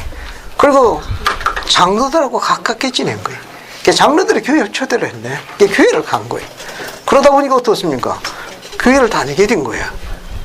이렇게 옆에 바로 붙어 있어가지고 하루는 아버지가 전방에서 이제 집으로 왔더니 음식 취하려고 했더니 그 아들이 그 아버지가 헌병대 장교인데 아주 엄격하신데 제가 그때도 가봤는데 그 집은 그 수건도 다 위치가 있어. 그리고 그 아버지 책상에 잉크병 예를 들면 펜 정위치가 다 있습니다. 수건도 사이즈가 다 맞아. 안 맞아 큰일 나. 그것도 신발도 다 위치가 다 있어. 정위치 거기 딱 벗고 가고 아주 재밌는 집안입니다. 그런데 이 아버지가 와가지고서 식사를 하려고 그러니까 하루 강아지 법 무서운 줄 모른다고. 이 초등학교 5학년 다니는 큰아들이 아빠는 왜 음식 축복 안 해요? 그 아버지가 이제 이거는 봐라. 그래서 물은 거예요. 엄마는 얘 정신이 지금 어떻게 된 거예요? 옆에가 교회 왔다 갔다 하더니 얘가 밥 먹을 때마다 기도하자고 그러네. 이 교회를 등날락 하더니 밥 먹을 때마다 기도하자고 그러는 거야. 선교사들 그렇게 가르쳤대. 밥 먹을 때 기도해야 된다고. 그러니까 그 지엄하신 아버님이 오셨는데도 아빠는 왜 음식 축복 안 하냐. 아, 이는 막 기도를 하려고 감사하려면 애비한테 해야지 하면서 이제 역정을 내신 거예요. 세월이 흘러갔습니다. 수많은 선교사들이 흘러갔어요. 아버지는 낙궁불락의 요새였어요. 아들이 침례받았습니다. 두 동생이 다 침례를 받았어요. 나중에는 아들이 엄마까지 침례 줬지만 아버지는 낙궁불락의 요새, 워낙 무서운 분이었거든. 세월이 하고만이 가서 수많은 선교사들의 블랙리스트에 올라가지고 넘겨지고 넘겨지니 여러 세월이 흐른 게 아주 많은 세월이 흘렀어요. 그러다가 어느 날 아버지가 늦가을에 마당을 쓸고 있는데 그 대문에 쪽문이 있어요. 하도 연애 동안 선교사들이 아주 왔다 갔다 하니까 아버지는 교회 후원은 안 했지만 그동안에 어느 정도 묵인이 된 상태. 그래서 선교사 오면 우리 아들 방에 있어요? 우리 아들 나갔어요. 이제 이런 메신저 역할을 했습니다. 그 아버님. 어느 하루 늦가은 날 마당을 정리하고 있었는데 선교사가 2명이 다니는 것도 아버지가 알아. 워낙 들락날락하니까. 하나는 들어오는데 하나가 못 들어오는 거예요. 그 못 들어오는 이유가 뭔가 하고 봤더니 훅볼 선수예요. 몸이 너무 좋아가지고 이게 이 아버지는 그분 생전에 그렇게 큰 사람을 처음 보는 순간에, 왜냐면 그 쪽문이 힘도 덜럭덜럭하니까 우리 아들이 여기 없어요. 그 이따 오세요. 하지만 조금 있다가 올지도 모르니까 그냥 방에 가서 기다리세요. 그래서 장로들은 방에 들어갔습니다. 아버지는 또 감동을 받았는데 들어가려면 신발에 정위치가 있거든. 그러니까 선임 동반자는 후임 동반자에 가르쳐 주는 거예요. 정위치. 그런데 그 신발이 콧벌 신발이 항공모함만큼이나 컸답니다. 이 아버지는 경이로운 듯이 세상에 이렇게 큰 신발이 있구나. 호기심이 작동이 돼가지고 장로를 탓해보기 위해서 방에 들어간 게 화근이 됐어요. 너무 커가지고 이 신발의 주인공을 보게 해가지고 잘 계셔? 하고 그러다가 이제 아버지가 그 장로에게 말을 하는데 온지 얼마 안 돼가 한국말이 서툴렀어요. 선임 동반자는 어차피 개종이 안 될 뿐이기 때문에 후임 동반자 한국말이나 배우라고 네가 이야기해라라고 한마디도 안 했어요. 그러니까 이 후임 동반자 훅볼 선수는 뭔가를 이야기해야 되는데 말이 안 나오는 거예요. MTC에서 배운 건 있어가지고 어린이들 오니까 그 큰 덩치가 무릎을 꿇었습니다. 아버지는 태산이 앞에 앉았다고 생각했어요. 물었습니다. 한국에 너 왜 왔느냐? 너 뭐하는 녀석이냐? 그러자 그 장로는 주먹을 무릎에 짚고 두꺼비 같은 눈물을 뚜벅뚜벅 떴다 감았다 하더니 갑자기 주먹만한 눈물이 떨어지기 시작했어요. 그리고 그 아버지에게 이렇게 떠듬거렸습니다. 저는 태어나기도 전에도 몰문이었습니다. 태어났을 적에 아버지도 몰문이었고 할아버지도 이미 몰문이었습니다. 저는 다른 건 모르지만 뱃속에 있을 때부터 이 교회가 참되다고 가르침을 받아왔습니다. 아버지도 그렇게 가르쳤고 할아버지도 그렇게 가르쳤습니다. 저는 그래서 이 참된 복음을 전하기 위해서 이 땅에 왔습니다. 라고 눈물을 툭툭 흘렸어요. 그날 저녁에 아버지는 이 아들을 키워준 그 아버지의 생각을 했습니다.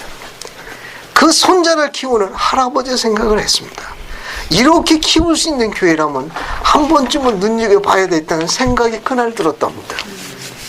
그 다음 일요일 날 가족들은 아버지만 두고 몽땅 다 교회를 갔습니다.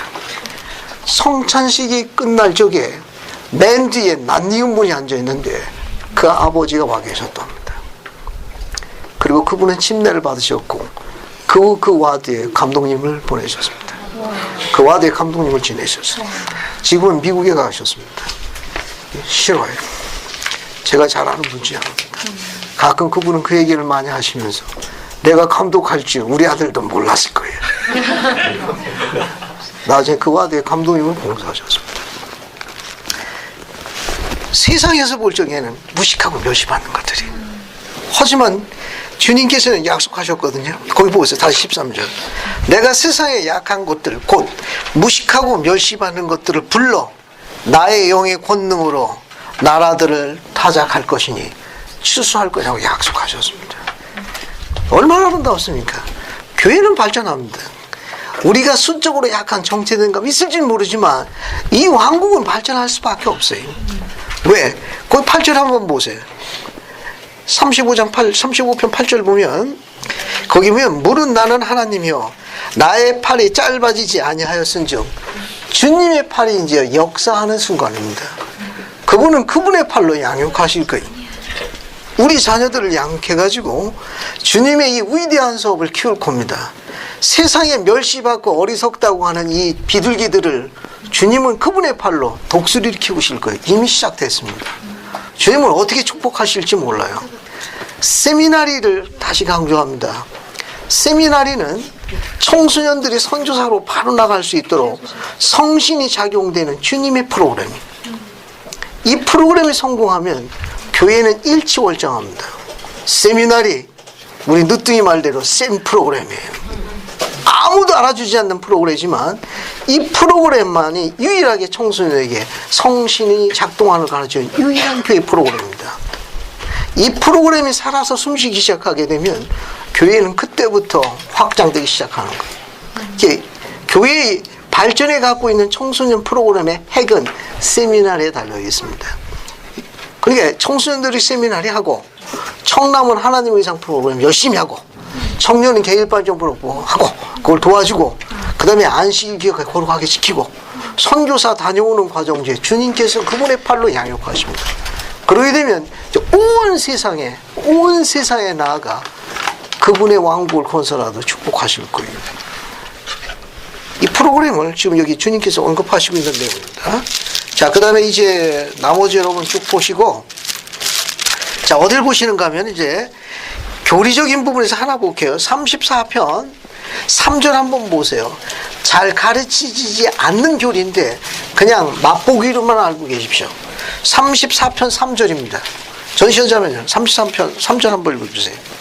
그는 세상을 그처럼 사랑하여 자기의 생명을 주었나니 이는 믿는 자마다 하나님의 아들이 되게 하려 함이니라. 그런즉 너는 내 아들입니다. 감사합니다. 거기 보면 그는 세상을 그처럼 사랑하여 자기 생명을 주었으니 이는 믿는 자마다 하나님의 아들이 되게 하려 합니다. 너는 내 아들이 이렇게 되어 있죠. 우리 대학부 교지에 존 테일러 회장님의 자작시가 하나 있습니다. 이 자작시는 우리에게 알려지지 않은 교리를 가르쳐주는 서문과 같은 거예요. 우리 대학부 교재를 한번 보세요. 대학부 교재를 보십시오. 대학부 교재 69쪽. 노렌즈 스노우 회장님이네. 정정합니다. 이 노렌즈 스노우 회장님의 시가 있어요. 찾았습니까? 여기 69쪽에 있는데 세 번째 단락을 보세요. 세 번째 단락. 세 번째 단락 보면은 아브라함, 이삭, 야곱도 또한 처음엔 갓난아이였으나 자라서 신이 되었다. 그러니까 아브라함, 이삭, 야곱이 한때는 지상에서 뭐였다는 거예요? 어린 아기로 왔다는 거예요. 어린 아기로 와가지고 지상에서 살아가지고 사망을 겪은 거예요. 그럼 앞으로 어떻게 된다는 겁니까? 죽었으니까 부활할 거예요. 부활해가지고 나중에 어떻게 된다는 겁니까? 그 의로움과 충실함을 인해가지고 신이 된다는 거예요. 즉 그들이 신이 되는 거예요. 하나님이 되는데 하나님이 된 그들이 한때는 지상에서 뭐였다는 거예요? 인간이었다는 거예요. 신이 되는 교리를 묘사한 거예요. 그 뒤에 보면 지금 사람처럼 한때 사람이셨던 하나님, 우리도 지금 하나님처럼 될 수 있다네. 이로써 사람의 운명이 나타난다. 노렌즈 스노우 대원장님이 하나님이 되는 원리에 대해서 잘 알려지지 않은 교리를 언급하고 있습니다. 이거 약간 까다로운 건데 요한복음 5장 19절이라고 하나 써보세요. 그 옆에다가 지금 읽은 자작시 옆에다가 요한복음 5장 19절을 찾아보겠습니다. 요한복음 5장 19절 보세요. 그래서 한번 읽어보겠습니다. 한경주 자매님 한번 읽어봐요. 요한복음 5장 19절. 그러므로 예수께서 그들에게 이르시되 내가 진실로 진실로 너희에게 이르노니 아들이 아버지께서 하시는 일을 보지 않고는 아무것도 스스로 할 수 없나니 아버지께서 행하시는 그것을 아들도 그와 같이 행하느니라. 감사합니다. 거기 보시면은 내가 진실로 진실로 너에게 이르노니 아들이 아버지 하신 일을 보지 않고는 아무것도 스스로 할 수 없나니 아버지께서 행하시는 그것을 아들도 그와 같이 행하느니라. 그러면 아들이 아버지 하신 일을 보지 않고는 아무것도 스스로 할 수 없답니다. 그럼 아들은 어떤 일을 하느냐? 아버지께서 행하신 그것을 아들이 보고 그대로 행한다는 거예요. 그럼 아들은 아버지의 어떤 걸 봤습니까? 아니, 아버지가 행하신 것을 보고 본 그대로 행한다고 했는데 아버지께서 하시는 걸 보지 않고는 아무것도 할 수 없다는 거예요. 그러면 막갈용에서 옛날 이야기 하나 할게요.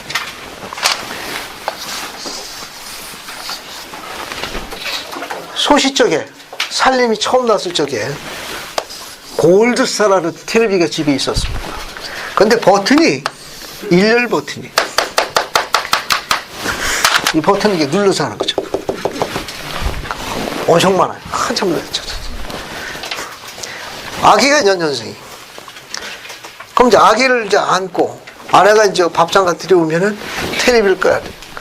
근데 아기를 안고 앉으려면 불편하니까 일어서가지고 중심을 잡고 발가락으로 착착착착 매번 그랬습니다. 매번. 어느 날 엄마가 무게중심을 잡기도 바쁜 어린 큰아들에게 아가야 텔레비 꺼라 했으면 애기가 텔레비 여기 딱 키가 요만하니까 누르면 꺼야 되는데 애기가 앞에 가더니 무게중심을 잡더니 발을 들더래요. 근데 발가락으로 눌러드는 연습을 하더라는 거예요. 누구한테 배웠습니까? 아버지가 하는 그것을 보고 아들도 똑같이 합니다. 셋째 임신했을 때 아내 발이 굉장히 많이 부었어요. 자주 있는 일은 아닙니다. 심경의 변화가 일어 찬물을 갖다가 아내의 발을 담고 아내의 발을 마사지 해준 일이 있었습니다. 셋째 임신했을 때 종교원에 62번 좌석버스 타고 집에 돌아왔더니 집이 아수라장이 됐어요. 엄마가 잠이 들었던 거예요. 그새 큰 자제님이 아빠가 한 거 보대로 그릇에다가 찬물을 떠가지고 그걸 어찌 엄마 발에다 다 갖다 붓고 지도 그렇게 한다고. 아버지가 한 그것을 보고 아들도 그대로 따라서 한 거예요. 부전자전이죠. 경전의 이 기록은 아주 선명해요. 아버지가 하시는 그것을 보고 아들도 그와 같이 하니 아버지가 행하신 것을 보지 않고는 아무것도 스스로 할 수 없느니라 라고 주님이 직접 증거하셨습니다. 그러면 아들 예수 그리스도는 엘로힘 아버지의 뭘 본 겁니까? 그대로 행했다고 그랬는데 뭘 본 거예요? 그분이 하시는 일. 선지자 조셉 스미스는 신의 교리에 이렇게 가르쳤습니다. 여러분 낱장 유인물 별도로 2장짜리가 있어요. 2장짜리 보세요. 낱장으로 되어 있는 거. 선지자 조셉 스미스 가르치면서 발췌한 겁니다. 자, 신의 교리라고 나와요. 여러분 이거 지금은 이 책은 절판됐습니다. 커버가 파란색으로 되어 있는 책이에요. 지금은 이제 절판돼서 안 나오는데 이제 그 책에서 발췌한 겁니다. 자, 어딜 보시는가 하면은 여기 두 번째 검은 고딕체로 아들은 아버지 하신 일을 행함 찾았습니까? 네. 빠른 속도로 읽어보고 자세한 것은 다음에 다루고 여기 있는 것만 이해하시면 돼요. 자, 거기 보세요. 아버지께서 자기 안에 능력을 갖고 계신 것처럼 아들도 자기의 생명을 버렸다가 다시 취할 수 있는 능력이 있으며 자신의 육체를 지니셨습니다. 아들은 아버지가 하시는 것을 본대로 행하십니다. 그렇다면 아버지도 언젠가 그의 목숨을 버리셨다가 다시 취하셨을 것입니다. 그래서 아버지 역시 육신을 갖고 계시다는 걸 알 수 있습니다. 아버지와 아들은 각기 자기의 육신을 갖고 있습니다. 건너뛰고 건너뛰고 미주친 거 한번 보세요. 다시 본론으로 돌아가서 백성들을 이곳으로 모으는 이유에 대해서 말씀드리겠습니다. 그것은 예수께서 유대인을 모으시기 원하는 목적과 같습니다. 하나님께서 그분의 성도들을 위하여 예비해 놓으신 의식과 축복과 영광을 받기 위해서입니다. 이제 이곳에 모인 여러분께 묻겠습니다. 여러분은 이 집, 즉 주님의 집을 지어 하나님께서 여러분의 예비해 놓으신 의식과 축복을 받겠습니까? 아니면 주님의 집을 짓지 않아서 그가 다른 백성에게 모든 축복을 부으시게 하겠습니까? 신이 되는 의식과 축복이 주님의 전에 있는 의식이에요. 뒤로 넘어갑니다. 뒤로 아버지와 아들의 권세 보세요. 자, 미주친 것만 보십시오. 느그도 장로님 표시해 두세요. 강조가 되어 있습니다. 예수께서 하나님은 권세를 가지셨고 예수님도 권세를 가지셨다고 말씀하셨는데 무엇하는 권세란 말입니까? 하나님께서 무엇을 어떻게 하셨습니까? 대답은 아주 명백합니다. 당신의 몸을 버리셨다가 다시 취하신 것입니다. 예수님, 당신은 또 어떻게 하시겠습니까? 나의 아버지께서 하신 대로 나의 목숨을 버렸다가 다시 취하게 했노라. 여러분은 이를 믿으십니까? 믿지 않으시면 여러분 성경도 믿지 않는다는 얘기입니다. 거기 작은 번호 2번이 있습니다. 2번 찾았어요? 네. 그 2번 밑으로 갑니다. 밑에 보면 참조 성구가 있어요. 선지자는 여기서 행한 논증은 다음 성구가 더욱 확실하게 뒷받침해주고 있다.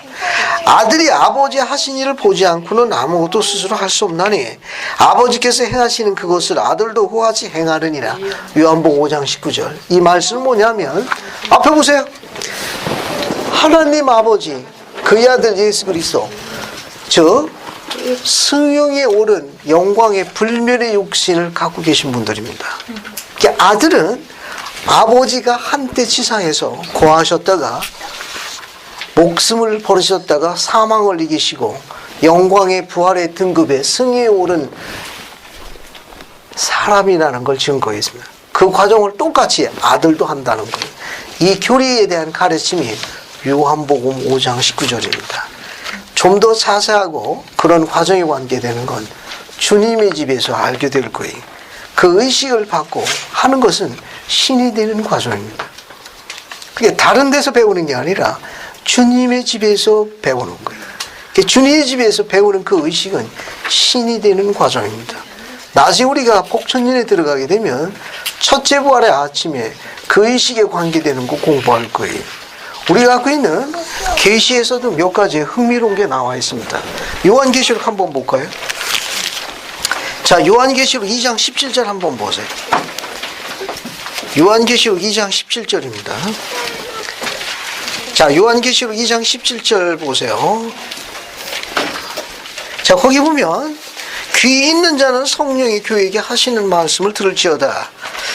거기 보면 이기는 그에게 내가 감추었던 만나를 주고 감추인 만나를 주고 거기는 또 뭘 준다고 되어 있습니까? 흰돌을 줍니다. 화이트 스톤이. 그 돌 위에 뭐가 새겨져 있습니까? 새 이름, new name. 새 이름이 기록된 것이 있나니 반자밖에는 그 이름을 알 자가 없도다. 이기는 그에게, 세상을 이기는 그에게, 세상에 속했으나 속해 있지 않은 그에게, 그런 의식을 받고 끝까지 견디고 충실한 그에게 뭘 준다는 거예요? 흰돌을 준다는 거예요. 근데 흰돌에 뭐가 있다는 겁니까? 뭐가, new name, 새 이름이 새겨져 있대. 그 흰돌은 무슨 돌이죠? 그 흰돌이 무슨 돌이에요? 세상을 이기는 자에게 흰돌을 준다네. 응? 그 흰돌에 새 이름이 또 적혀 있다고 그러면 계시로 주어졌습니다. 130편 10절 11절로 가볼게요. 참조로 130편 10절 11절로 계시로 보겠습니다. 130편 10절 11절 보세요. 같이 보겠습니다. 자, 130편 10절 11절 보세요. 봤습니까? 네. 자, 그때에 계시록 2장 17절에 언급된 흰 돌은 그것을 받는 각 개인에게 뭐가 됩니까? 우림과 둠님이 되는 거예요. 우림과 둠님이 되리니 이로써 높은 반차의 왕국에 관한 일들이 알려지리라. 현재 우리는 낮은 반차에 있습니다. 왜 왜? 지금 우리가 있는 왕국은 어느 왕국이에요? 별의 왕국. 별의 왕국이에요. 신이 되는 건 어느 왕국입니까? 헤이 왕국. 헤이 왕국에도 가장 높은 등급이에요. 그 높은 등급에 그 일을 배우는 자들에게, 그런 자들에게만 뭘 주느냐? 화이트 스톤이 주어진다는 거예요. 그럼 그 사람에게 뭐가 되느냐? 하나의 우림과 둔이 된다는 겁니다. 그래서 상위 높은 반차에 관한 왕국의 일들이 알려지게 되리니 11절 헤이 왕국에 들어오는 각 사람에게 흰돌 하나가 주어지나니 그 위에 뭐가 쓰여져 있으며 새 이름이 쓰여져 있어 그것을 받는 사람 외에는 그 이름을 알 자가 없으니 그 새 이름이 뭐가 되는 말이니라? 열쇠가 되는 말. 키워드 앞에 보세요. 앞으로 점점 더 많은 가르침이 주어질 텐데 헤이 왕국의 승용이 이를 자들에게는 주님께서 노트북 주신다네. 알겠습니까? 슈퍼 메가톤급. 그거 딱 열면 프로그램이 떠야 되는데 프로그램 뭘 집어넣어야 돼? 키워드를 집어넣어야 돼. 그 키워드가 뉴 네임이에요. 그 네임은 어디서 받습니까? 성전에서 받는 거예요. 이 교회는 신이 되는 의식을 갖고 있습니다. 그래서 교회 안에서 결혼하고 주님의 전에서 맺는 성약의 의식 결혼이 얼마나 중요하다는 걸 언급하는 거예요. 이건 아무리 강조해도 지나치지 않습니다. 자, 그럼 뒤에서 다시 언급되기로 하고 다시 38편 보세요. 다시 38편으로 넘어갑니다. 교례서약 38편 다시 보세요.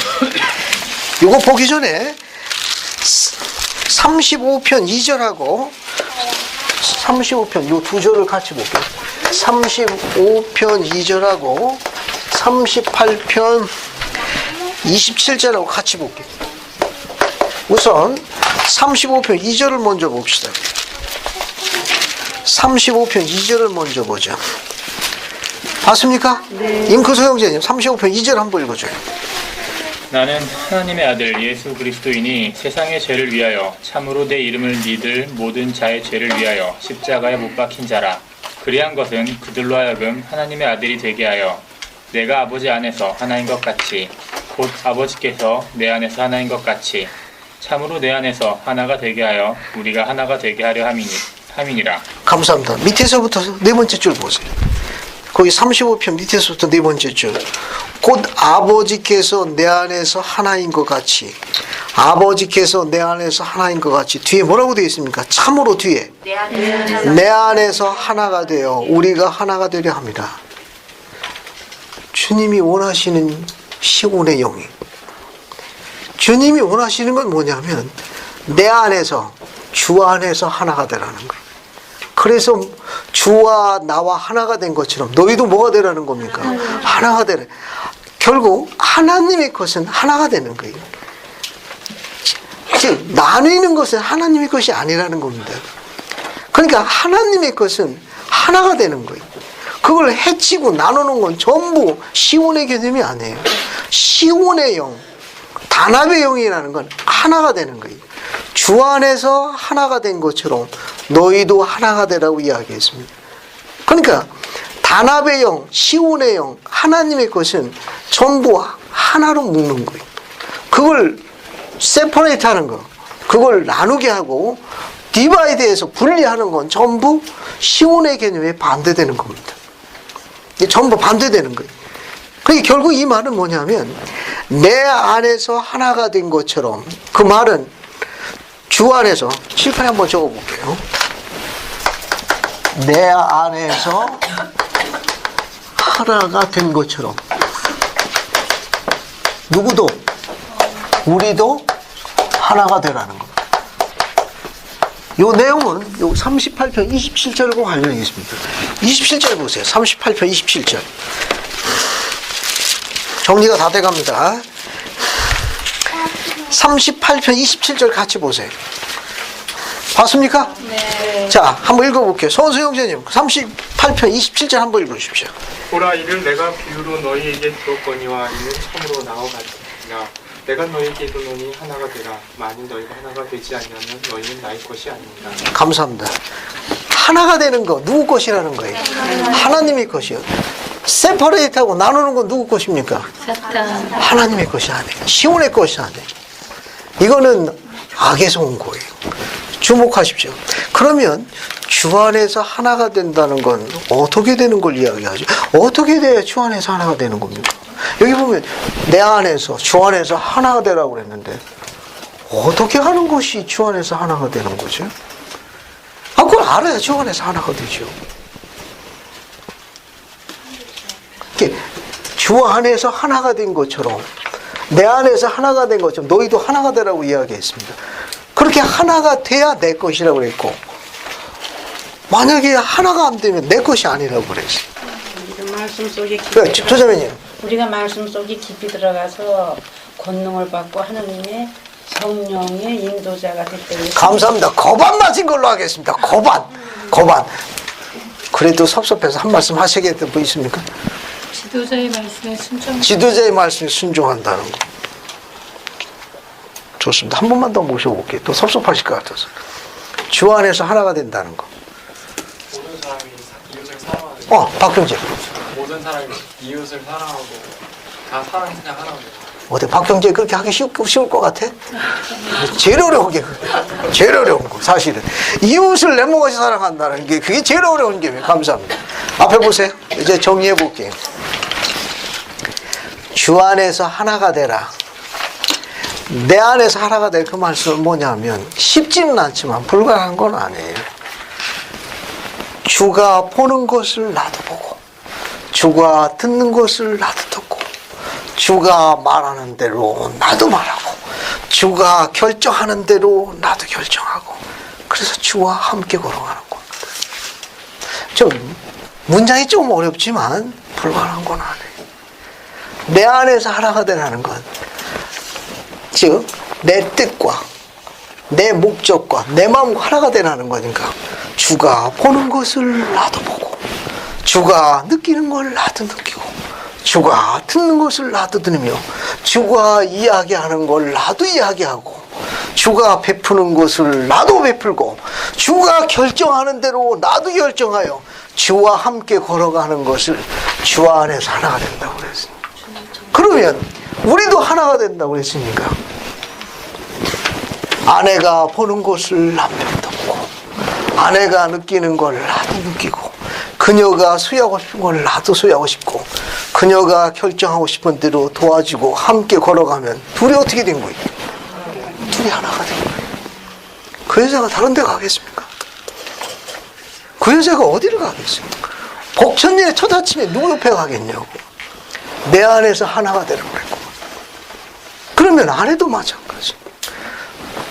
남편은 어떤 사람을 남편이라 하죠? 쉽지 않습니까? 세상에서 이분이 카피가 돼서 항상 남의 편이 되는 사람이 남편 아니에요. 요즘 그 광고 캐치프라에 그렇게 돼 있구만. 항상 남의 편이 되는 사람 남편이라고 돼 있구만. 그죠? 그 남편이라는 정의는 그런 적이 되는데 참 문장을 잘 썼다 싶더라고. 원뜻은 그런 뜻은 아닙니다. 이 원래 허스본드라는 단어는 히브리에서 온 거예요. 이 단어는 뭐냐면 반일을 힘써 일하여 반일 이걸 힘써 일하여 아내와 자녀를 부양하는 사람이 허스본드라는 뜻입니다. 원뜻은 그렇습니다. 그런데 이제 번역을 이제 남편을 해가지고 우리식으로 이제 해석을 재밌게 해놓은 거예요. 항상 남의 편이 되는 게 남편이에요. 중요한 거 이야기하겠습니다. 여인은 지상에 올 적에 목권을 갖고 옵니다. 마더후드를 하는 이 모성이라는 건 창세제 하나님께서 이미 성임하셨어요. 그래서 여인은 목권을 갖고 옵니다. 그 목권을 갖고 온 그 목권 안에 생명의 그릇을 갖고 옵니다. 그래서 그 여인은 생명을 잉태할 수 있는 창조의 권능의 목권이 그건 그 여인이 합당하는 것과 관계없습니다.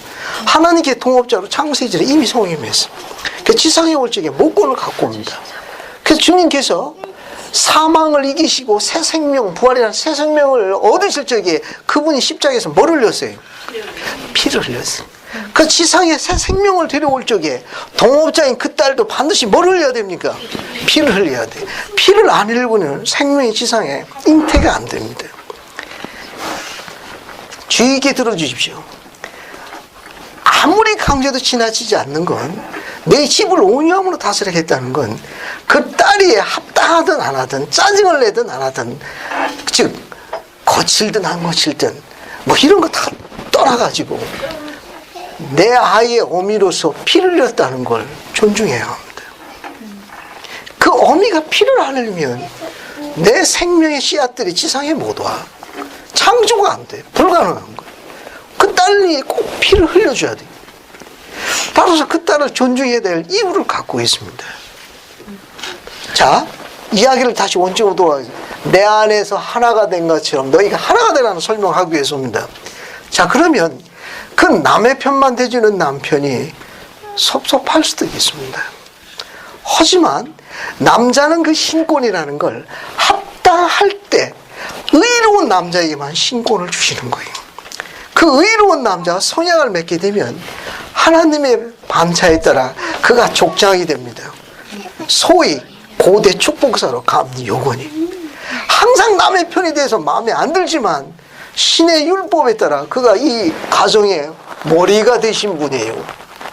따라서 남의 편만 대주는 그분이 마음에 안 들 수도 있지만 그가 그 자리에서 갖고 있는 신권의 권능은 하나님께서 계시다면 그분이 가신 권능과 똑같습니다. 그래서 남편은 존중하지 않을지는 모르지만 그 남편이 지금 신권은 존중해야 합니다.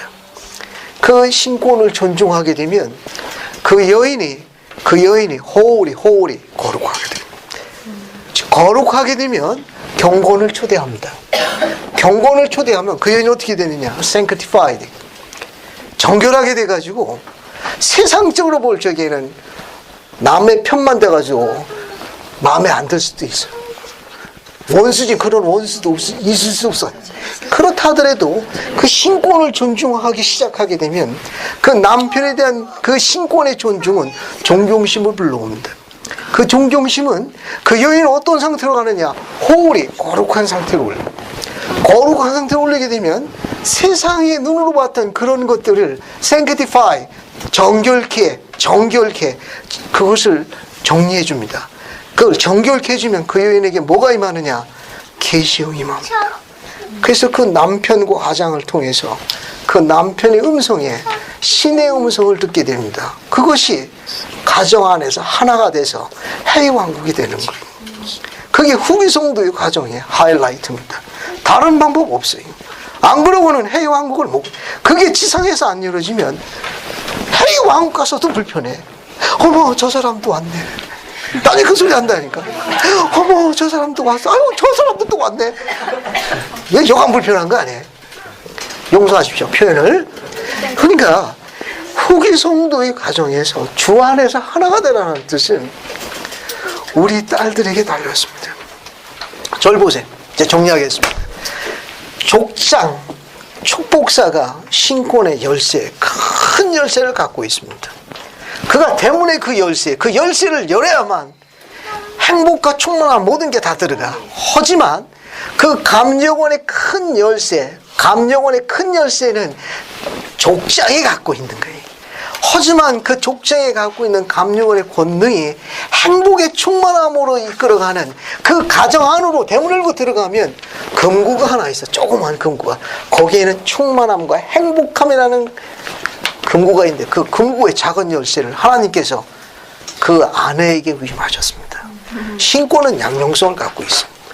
족장은 감정원의 큰 열쇠를 갖고 있지만 그 신권의 충만한 행복함이라는 열쇠의 작은 금고의 열쇠는 그의 아내에게 위임하셨습니다.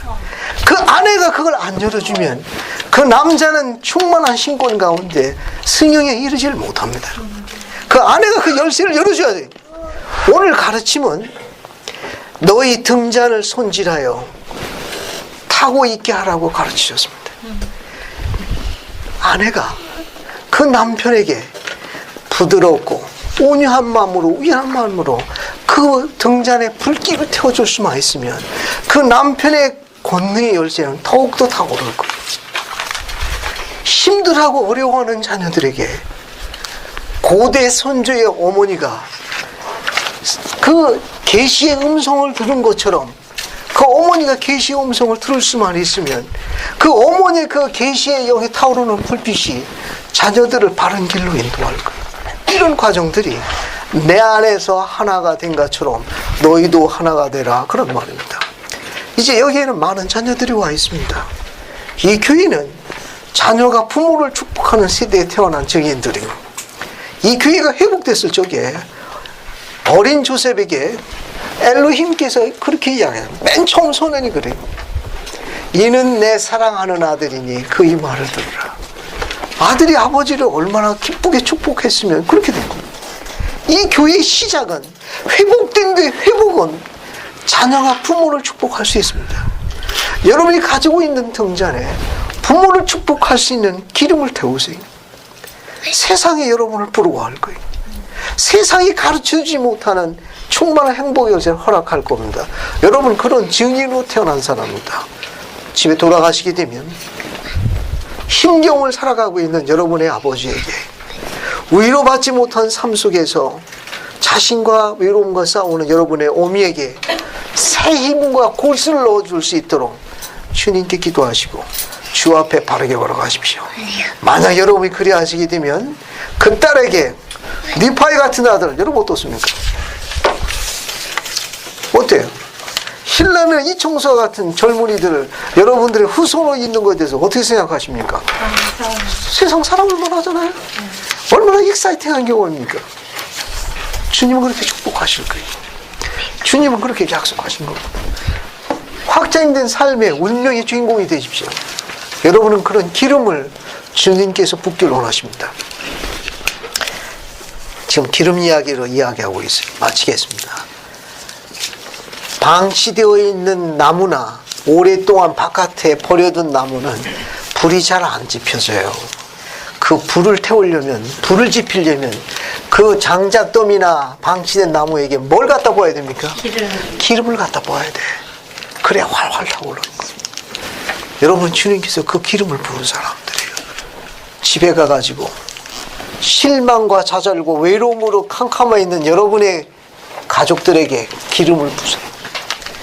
여러분 등잔을 손질해가지고 그 기름에서 나오는 불빛이 환하게 비쳐서 그들에게 충만함과 행복함과 그분의 권능에 대한 것을 증거하십시오. 확장된 미래의 주인공으로 앞에 서시길 바랍니다. 주님의 뜻입니다. 예수 그리스도 나옵니다. 아멘.